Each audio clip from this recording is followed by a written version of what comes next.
अरब की सरजमीन में जहाँ से मुशरिकीन को निकाल बाहर किया गया था, वहाँ पे मंदिर बनाएंगे।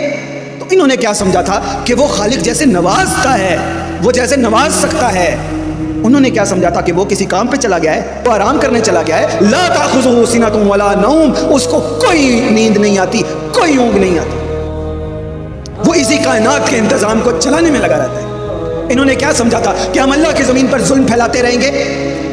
मोहम्मद रसूलुल्लाह सल्लल्लाहु अलैहि वसल्लम मस्जिद अक्सा की तरफ रुख करके नमाज अदा फरमाते हैं। तो इन्होंने क्या समझा था, हम उस मस्जिद अक्सा से बेवफाई करेंगे, यहूदी उसको गिराना चाहेंगे, तो हम अपने कारोबार और अपने बॉर्डर और अपने बिजनेस और अपने प्लाजे सीधे करने के चक्रों में लगे रहेंगे।